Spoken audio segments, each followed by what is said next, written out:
વાગરા પંથકમાં ઈદ મિલાદની ઉજવણીને લઈને શહેરના વિસ્તારો રોશનીથી ઝળહળી ઉઠ્યા છે.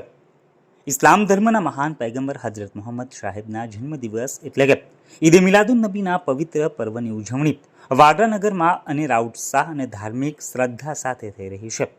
આ પર્વ નિમિત્તે સમગ્ર નગર જાણે ભક્તિ અને ઉલ્લાસના રંગે રંગાઈ ગયું છે.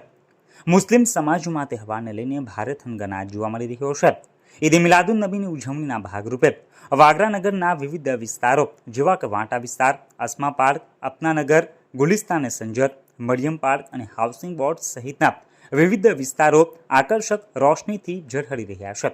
મસ્જિદો, દરગાહો અને દરેક મુસ્લિમ ઘરોને રંગબેરંગી લાઇટિંગ અને સુશોભનથી શણગારવામાં આવ્યા છે.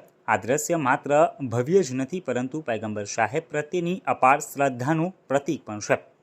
ઇસ્લામિક કેલેન્ડરના રબીઉલ અવ્વલ મહિનાની 12મી તારીખે આ પવિત્ર તહેવાર ઉજવવામાં આવે છે. આ પર્વ પહેલાં જ મસ્જિદો અને જાહેર સ્થળોએ વિવિધ ધાર્મિક કાર્યક્રમોનું આયોજન શરૂ થઈ ગયું છે, જેમ કે કુરાન ખ્વાની, નાત ખ્વાની, તકરીર અને નિયાજ વિતરણ જેવા ધાર્મિક કાર્યક્રમો દ્વારા મુસ્લિમ અલ્લાહ અને તેના પૈગંબરની બંદગી કરી રહ્યા છે. આ કાર્યક્રમોમાં સમાજના તમામ વર્ગના લોકો ઉત્સાહભેર ભાગ લઈ રહ્યા છે. વાગરા શહેર ઉપરાંત આસપાસના ગ્રામ્ય વિસ્તારોમાં પણ ઈદ મિલાદનો માહોલ છવાઈ ગયો છે.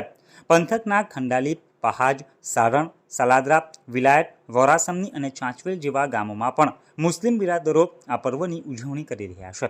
આ પર્વ સમાજમાં પ્રેમ, શાંતિ અને ભાઈચારાનો સંદેશ ફેલાવે છે અને દરેક ધર્મ અને જ્ઞાતિના લોકોને એકતાની ભાવના સાથે જોડે છે.